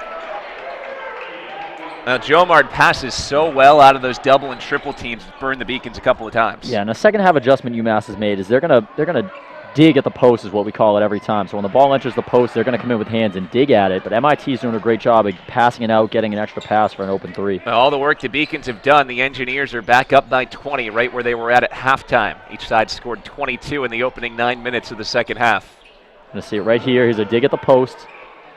Get it out. Hinckley wants another 3. Give him 3 more. Yeah, and you're just seeing kind of the chess match here coaching. You see the adjustment by UMass, dig at the post, make it tough on them, create a few turnovers. MIT out of a timeout, that was clearly an adjustment, is when you touch it, you got to get it out to the opposite side quick. Charlie Mitchell couldn't get it to go. Ian Hinckley scored 20, and how impressive has Jomard been passing from the post. And you talked about it at the beginning here. He really just does everything well. He's not the type of great player that he feels like he has to get his points. He'll do whatever he can do to best affect the game. Sometimes it's passing, rebounding, sometimes it's scoring, and he always plays defensively. A lot of substitutions for the Beacons. In comes Bernard Taylor, in comes James Hawkins. Michael Boyd has returned for UMass Boston as well, joining Charles Mitchell and Charlie Mitchell. Meanwhile, for MIT, it's Jomard with it, Einloth, Hinckley, Yurko, and Korb. Jomard drives to the tin, and it didn't go. Everything but the finish there for Jomard. You know, and staying on Jomard for a second, the thing that's always kind of amazed me about great players at this level is they never look like they're playing hard. And I don't mean that critically. They're just so smooth. They understand the game. They see it ahead of time. They never look like they have to play fast. Yeah, always under control. Boyd back up, scores. A few second chance points for the Beacons in this second half, too. That was basically non-existent in the first half. Yeah, they're gang rebounding in the offensive end, attacking the basket hard. You know, the consequences of that is MIT's had a couple of runouts. Jomard steps into a 3, short. Struggled with his outside shots on tonight. Had only taken 1 3-pointer all season coming in. Mitchell, no. So he has those guard skills in terms of the ball handling, but doesn't shoot it all that much from the outside. In toward Hinckley, runs it down.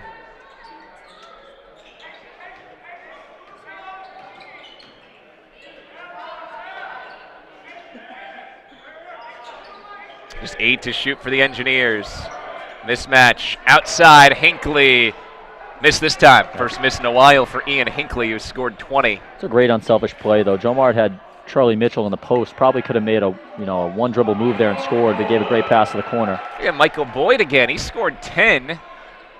6 in the first, 4 in the second. Another strong game for the freshman out of Malden Catholic. He was the Central Catholic Conference All-Star team member last year. I can tell you, as his game grows, the biggest adjustment for him is he's got to develop his right hand. I personally was a lefty, a strong lefty, so I know what that's like. He has the ability to become a great two-sided player. Chomard going to work down low. He scored 12 today. Touch foul on Korb is his first. It's the 5th on MIT with 8:06 to play. Well, neither team wasting these minutes yet. MIT still executing its good ball movement offense, and UMass Boston really scrapping. They've kept the margin right where it was at halftime. Yeah, UMass is going to make them play, and again, knowing the MIT coaching staff, just a little bit, they're going to play 40 minutes. I'd be very surprised if you see their main rotation guys come out beyond the last 2 minutes of the game. And particularly because they only have 9 dressed guys today as well, True. So somebody's going to have to stay out there. Korb into the corner. Look at Hinckley. Draws the foul on Charlie Mitchell, and that's the 4th already on Charlie Mitchell today with 7:48 remaining.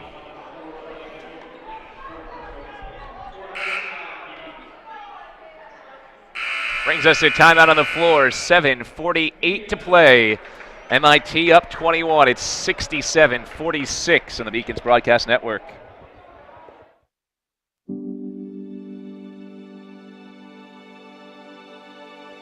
What separates UMass Boston from other schools is the fact that a large percentage of students commute.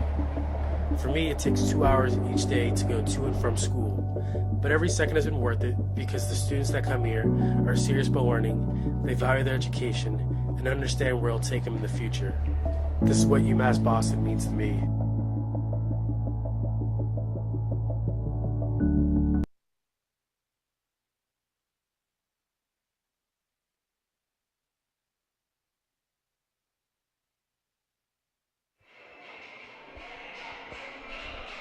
(67-46). MIT leads UMass Boston. Beacons head on the road next. They'll play Saturday at Keene State, but then it's a 3-game homestand, 3 games in 5 days at home, starting next Tuesday at hosting Pine Manor, then next Thursday hosting Tufts, and the following Saturday hosting Rhode Island College. MIT, they'll head back home and play Salem State before going on the road to take on LaSalle and Emmanuel, and then they'll continue their swing through the Little East Conference. Still on the schedule, games against Rhode Island College and UMass Dartmouth after already playing Keene State. 21-point lead for MIT. 2 free throws coming for Ian Hinckley, who has scored 20 points today for the Engineers. Last foul before the break was the 4th on Charlie Mitchell. And as of now, he will remain in the game with 4 fouls.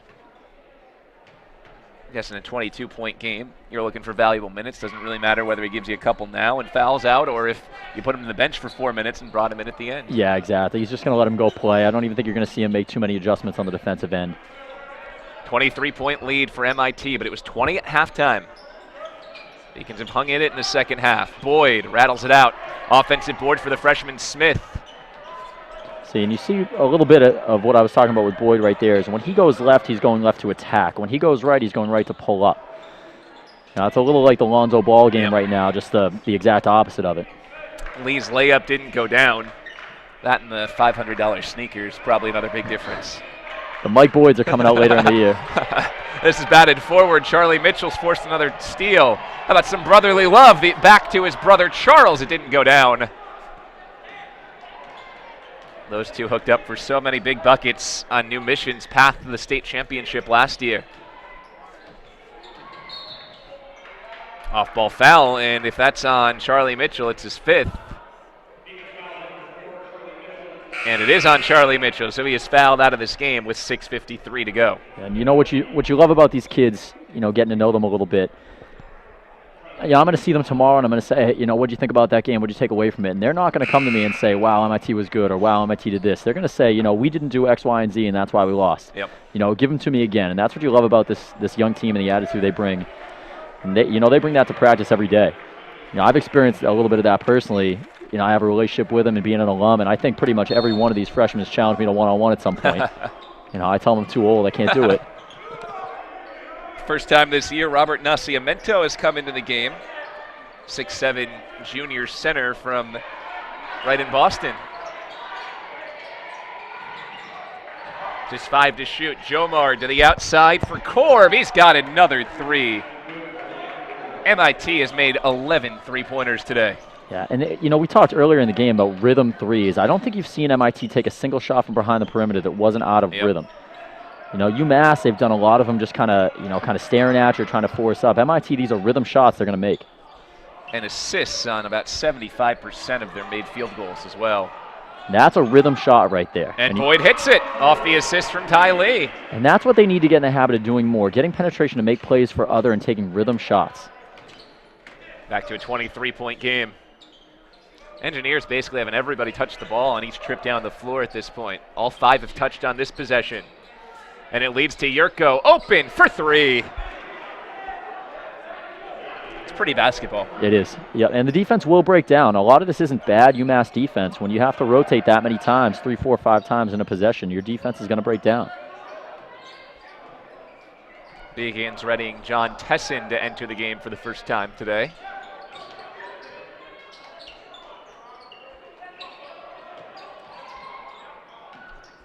Lee passed his defender, missed the layup. Good move, though, past Tim Roberts. I feel like Jomard's hardly left the floor today. I think he spent only 3 minutes on the bench. It's been this core group. Roberts clanks it. Charles Mitchell flies in for the rebound. And you mentioned tape earlier, too. Some of these UMass guys that are getting in the game for the first time. You just mentioned John Tessin coming into the game. They have an opportunity to put something on tape now because Coach Harris is going to have to expand this rotation as they go forward. A drive from Jake Smith, who's made the most of his minutes today as well. 2 free throws coming for the freshman.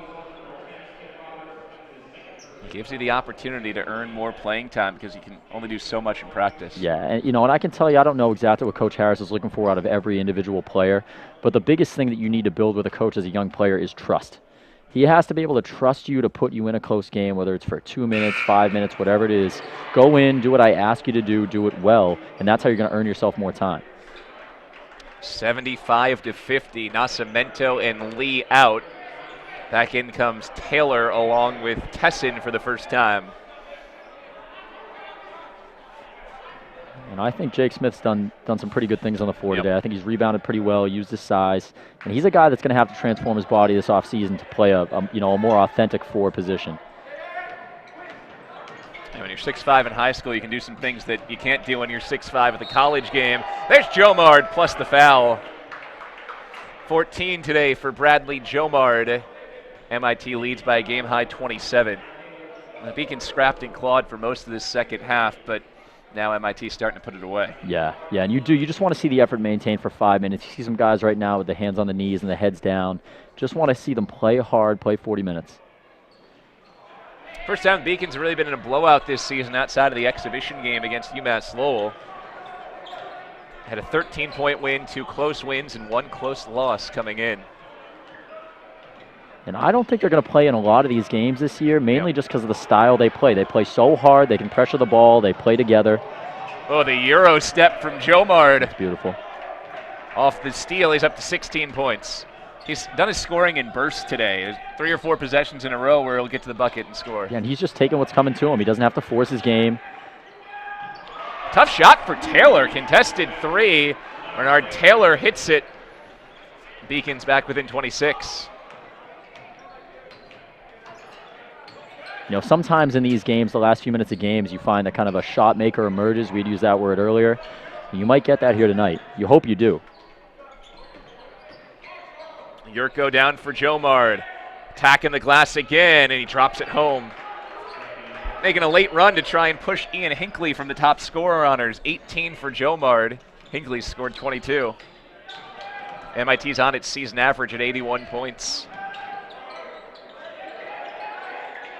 Good pass from Smith. Comes around to Charles Mitchell. No.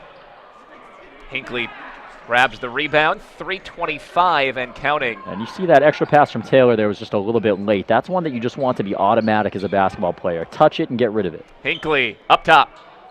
Einloth, the offensive board. He's called for the foul. Goes over the back, and because it's a loose ball foul in the 7th on MIT, 1-and-1 free throws be coming for the Beacons when we come back. Final stoppage on the floor, 3:16 to go. MIT leads UMass Boston 81-53. UMass Boston was my first choice because when I came to the campus, I saw that there was a lot of diversity. There's a lot of people. Here there is a lot of international students, so it's really cool to meet people from different countries, different parts of the world. I'm Julia Murphy. I'm from Canton, Massachusetts. I'm Olivia Murphy. I'm from Canton, Massachusetts. We're sisters. We're sisters. I play volleyball and she plays basketball. Here they have a freshman success community. So each major has their own community that you can join as a freshman, and you take classes with them, you do study groups with them. So it was really helpful getting to know people in your major right away. So in health exercise sciences, we have an internship at the end, so it's so much better to have like an advisor helping you out, like telling you which classes to choose.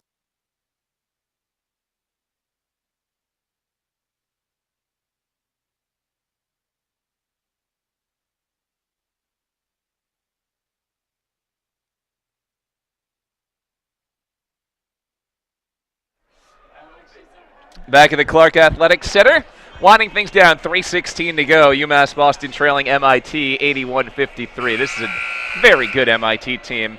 Expect to see them making a run late in the year in the new MAC. Beacons were down 20 at halftime. Now down 8 if you're just keeping track in the second half. Did run to as close as 13 points, though, in this second half. Got it down to 56-43 before MIT answered with 9 consecutive points. And the lead is only ballooned from there. Free throws for Michael Boyd. A good game for this freshman. 13 points for Boyd, who's averaging 11 a game in his first season. Boyd scored more than 1,000 career points at Malden Catholic. He's up to 15 today. How about the height differential here? 6'6" Jomard working against the 5'10" Mitchell.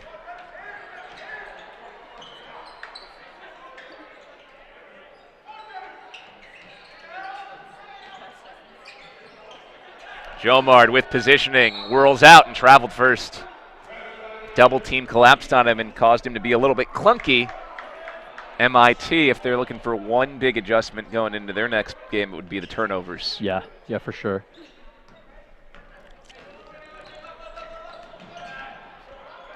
Charles Mitchell has his pocket picked. Ball bounced off the foot of Ian Hinckley, so the kick keeps it with the Beacons.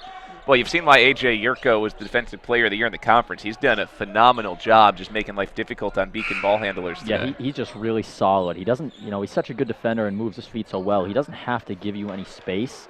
He doesn't have to anticipate you going by. He's going to be able to slide his feet and stay in front no matter what.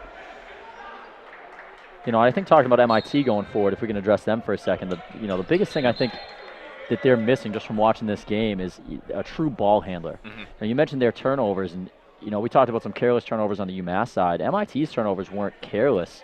They were just, getting the ball ripped from them, and that's the lack of a true ball handler they're going to need. Yeah, a lot of guys who can touch and handle the ball, but nobody who is that dribble through a full court pressure type of ball handler. Yeah, and you said it. Good-looking hook shot from John Tesson. You said it, talked about the NUMAC a little bit, and some of the teams they're going to play, if you're familiar with that conference. They'll get through the NUMAC like that. I think when they get in the NCAA tournament and they play a team like Eastern Connecticut, who they saw last year, who was a monster last year, they're going to get guys that can pressure the ball, and they're going to need a ball handler. And NUMAC includes WPI, Coast Guard, Emerson, Wheaton, Springfield, Babson, Clark. Babson was the team that took them all the way down to the NUMAC Conference Championship last year. MIT came out on top in that conference championship game. Babson went on to win the national championship last year. Yeah, how about that? The MIT beats them in the NUMAC championship, but Babson goes all the way. Einloth is good.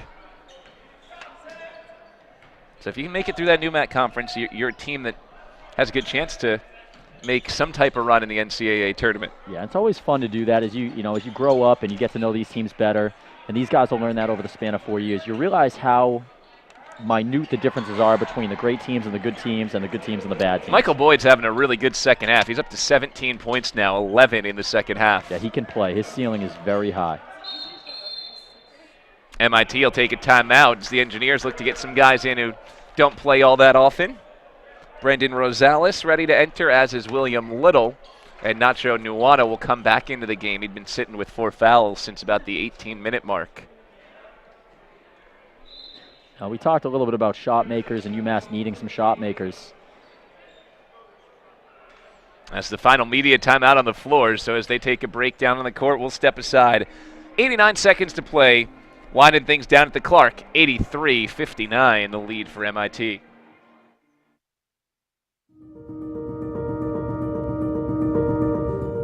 People at UMass Boston, they're here because they know they can have an impact, not just on research, but on people, on their students. This is just a starting point. It only has potential to grow, and it has a big potential to grow up. You're really having a direct impact on people's lives, and you can see that now, and you can see that years from now. So I think it's becoming like the place that people want to go. What UMass Boston is able to offer to its young people certainly stands out to that mission that was set right out in the beginning. It's something UMass Boston should be and can be very. Back underway at the Clark, minute 27 to go. UMass Boston down 24 to MIT, and the Engineers have made a couple changes. Brendan Rosales, William Little have both entered for the first time. Ian Hinckley's been there all day, and he's now scored 25 points. 6 3-pointers. He got in a rhythm early. All of his shots have been good shots, and you make the first couple, and they're going to start going down. Beacon's Bernard Taylor with it. A lot of different bodies out for UMass Boston as John Tesson is fouled. Beacons are in the bonus, so Tesson to the free throw line. Now for UMass Boston, a few valuable days of practice ahead. Have 3 days off before heading up to Keene, New Hampshire. And just a thought I had before the break there too. You talk about UMass in need of shot makers. You see 24 Mahana Gabor in the game for the first time. He hasn't really gotten a lot of time. He's a guy I've seen a lot in practice over the last couple of years, and that's exactly what his role hopefully will be if he grows into that player, is become a shot maker for them.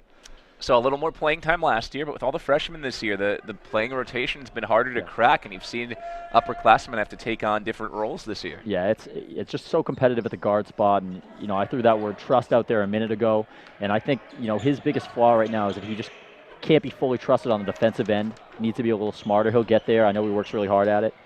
Yurko to the rack. Wow. First time we've seen him do that today. 13 for A.J. Yurko. Boy, if this isn't even MIT at full strength with those 5 guys in street clothes, the ceiling's even higher for this group. Outside to Sam Nova.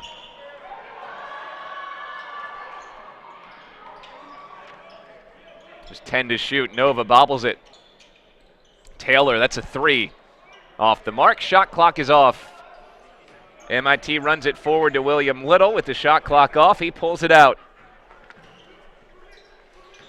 Impressive game for the Engineers. Went up 20 in the first half. Score 48 more points in the second half to move to 4-1 with an 88-60 win over UMass Boston.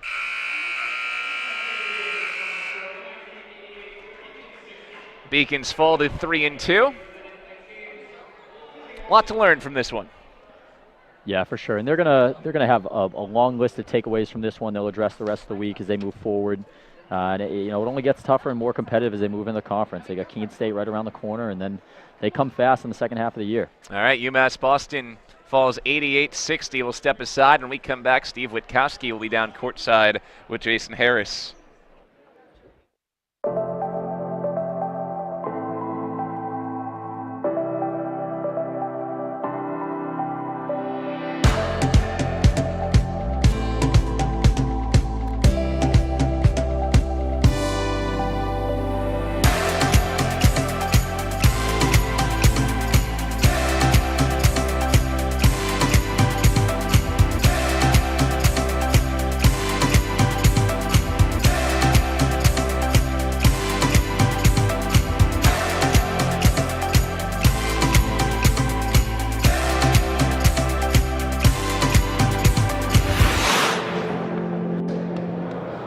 Coach, obviously a lot of newcomers on this year's team. Went a little deeper into your bench today. Did you see anything out of anyone that stood out a bit?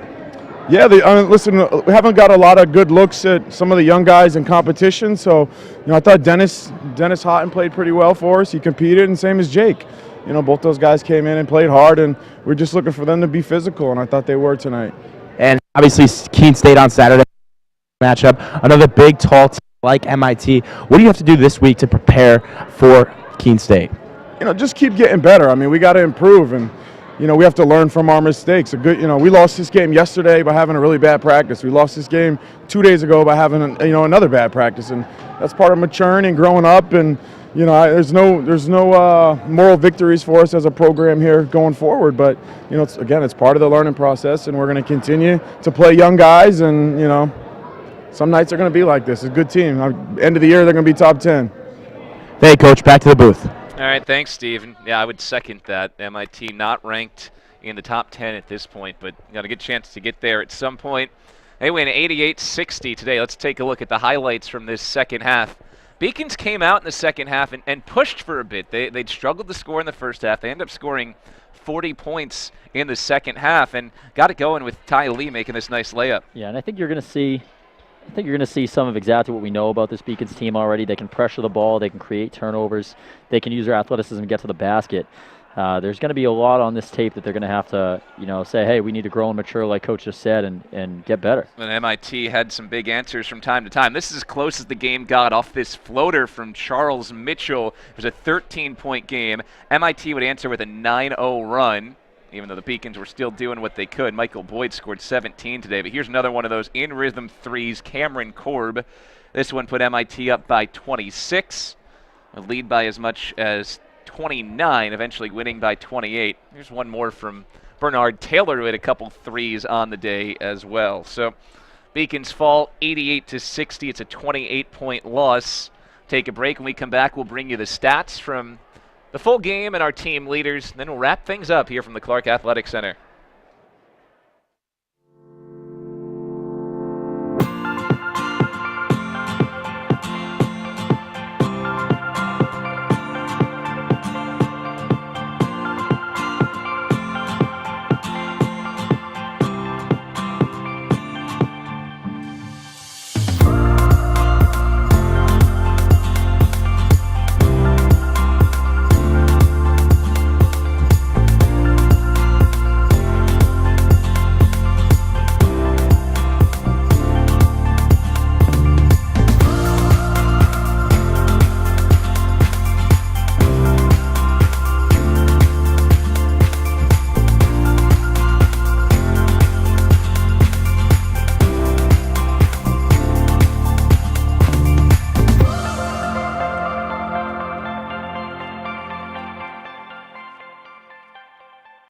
I'm the first undergraduate alumnus to lead this university. I'm very proud of that. I was literally able to transform my life because of the University of Massachusetts, and I want that for every single student that walks through the door.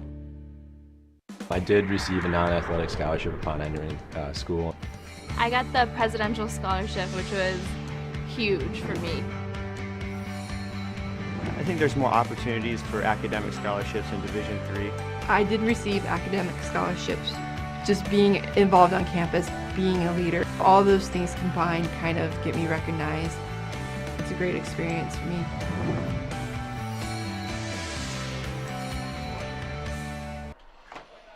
All right, back at the Clark Athletic Center, winding things down. Beacons fall by 28 to MIT. Let's take a look at the final statistics.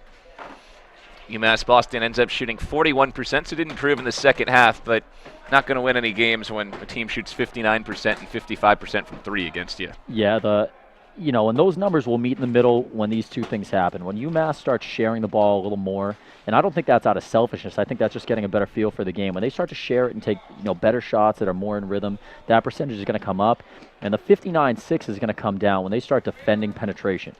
A team like MIT getting a foot in the paint every time and getting wide open threes, that's going to kill you. How about 26 assists for MIT as well? That might be one of the most unselfish teams Beacons will see all year. Yeah, it's really impressive at this level. And you know, and if that's probably a number they look for is, you know, percentage of field goals assisted on. If that number comes down, MIT is the type of team where they'll struggle. If that number is as high as it is, they're going to win a ton of games playing like that. All right, let's take a look at the team leaders for MIT. Got tremendous shooting all day long from Ian Hinckley to lead the way for MIT.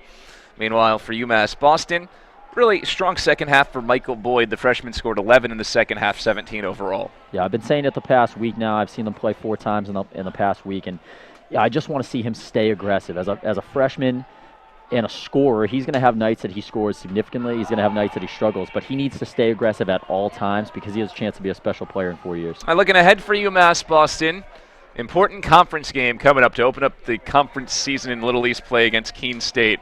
What do you expect from Keene? Yeah, I actually think Keene is a more comfortable fit from a style standpoint, the way they play. They play similar to us.